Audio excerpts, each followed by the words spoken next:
অভিযুক্তক পূজাৰ কাৰণে বিচৰা নাই। মুখ্যমন্ত্ৰীয়ে কৈছে যে পূজাৰ দিনকেইটাত বিজয়া দশমীলৈকে আমি আপোনালোকক বিচৰা নাই, 6 অক্টোবৰৰ ভিতৰত আপোনালোক আহিব লাগিব। ইমান বিনয়, ইমান অনুৰোধ, কি ভকতক নাম প্ৰসংগ কৰিবলৈ মাতিছে? চুচৰাই লৈ আহিব লাগিছিল দুইজনক। আজি কিছু সময়ৰ আগৰ পৰা সংবাদ মাধ্যমত বাতৰি পৰিৱেশন হোৱা দেখিছোঁ যে ছিংগাপুৰত আটক কৰা হৈছে শ্যামকানু মহন্তক। কিন্তু এতিয়া দেখিছোঁ শ্যামকানু মহন্তই পুনৰ ফেচবুক পোষ্ট কৰিছে যে মই আহি আছোঁ ৰাইজ। তেওঁ VVIP, মানে তেওঁৰ নিজৰ ইচ্ছামতেদি আহিব, তেওঁৰ ইচ্ছা নহ'লে তেওঁ আত্মগোপন কৰি থাকিব, চৰকাৰে তেওঁক ধৰিব নোৱাৰে। সিদ্ধাৰ্থ শৰ্মা ফেচবুকত পোষ্ট লিখি থাকিব পাৰে, শ্যামকানু মহন্তই ফেচবুকত পোষ্ট লিখি থাকিব পাৰে। অসম আৰক্ষীৰ চাইবাৰ চেলটো ইমানেই দুৰ্বল নেকি তেওঁলোকৰ লোকেশ্যন ধৰা পেলাব পৰা নাই? আৰু একে সময়তে এই কথাটো প্ৰথম দিনৰ পৰাই আমি কৈ আছোঁ যে অৰ্থনৈতিক অপৰাধৰ অনুসন্ধান হ'ব লাগে।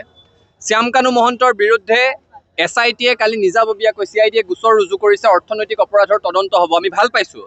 একেই তদন্ত সিদ্ধাৰ্থ শৰ্মাৰ বিৰুদ্ধেও হ'ব লাগে, কাৰণ জুবিন গাৰ্গৰ কেইবাগৰাকীও সহশিল্পীয়ে এই কথাটো স্পষ্টভাৱে ৰাজহুৱাকৈ কৈছে যে যেতিয়া সিদ্ধাৰ্থ শৰ্মা বোলা ব্যক্তিজন জুবিন গাৰ্গৰ ওচৰত প্ৰথম আহিছিল, এখন ভেস্পা লৈ আহিছিল। এতিয়াই সিদ্ধাৰ্থ শৰ্মাৰ কেইবাখনো বিলাসী বাহন আছে। তেওঁৰ নামত বিভিন্ন গুৱাহাটীৰ জেগাত ফ্লেট থকাৰ অভিযোগ আছে।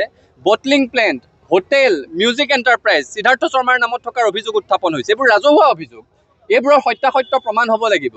আৰু সেইকাৰণে সিদ্ধাৰ্থ শৰ্মাৰ বিৰুদ্ধেও অৰ্থনৈতিক অপৰাধ অনুসন্ধান শাখা BIO, তাৰ সমান্তৰালভাৱে টেক্সেশ্যন, ED সকলোকে লগাই দিবলৈ আমি অনুৰোধ জনাইছোঁ। পুংখানুপুংখ তদন্ত হ'ব লাগিব। একে সময়তে এই শ্যামকানু মহন্তক উৎসৱ পাতিবৰ নামত অসম চৰকাৰে আজিলৈকে কিমান পুঁজিৰ আবণ্টন কৰিছে, আৰু তথাকথিত নৰ্থ ইষ্ট ফেষ্টিভেলৰ নামত অসমলৈনো আজিলৈকে কেইটকাৰ বিনিয়োগ আহিল, তাৰ তুলনাত্মক এখন শ্বেতপত্ৰ প্ৰকাশ কৰিবলৈ অসম চৰকাৰক আহ্বান আৰু প্ৰত্যাহ্বান দুয়োটাই জনাইছোঁ। শ্যামকানু মহন্তই অসম চৰকাৰৰ পৰা লোৱা, ভাৰত চৰকাৰৰ পৰা লোৱা, ডোনাৰ মিনিষ্ট্ৰীৰ পৰা লোৱা প্ৰতিটো পুঁজিৰ ইউটিলাইজেশ্যন চাৰ্টিফিকেট দিছে নে নাই, অনুসন্ধান সংস্থাৰ জৰিয়তে তন্নকৈ পৰীক্ষা কৰিব লাগে। আৰু সেই হিচাপ পৰীক্ষা কৰি তেওঁৰ অপৰাধৰো তদন্ত কৰিব লাগে।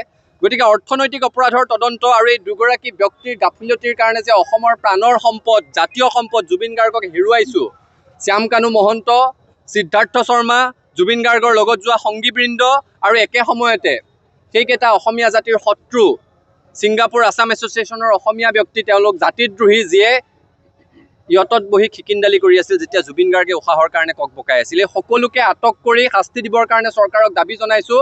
আৰু অপৰাধীক অপৰাধীৰ দৰে গণ্য কৰি চুচৰাই লৈ আহিব লাগে। অপৰাধীয়ে ফেচবুকত লিখি মই গৈ আছোঁ ৰাইজ বুলি লিখিব পৰাৰ সুবিধাটো দিব নালাগে। ভকতক নাম প্ৰসংগ কৰিবলৈ মাতি থকা নাই।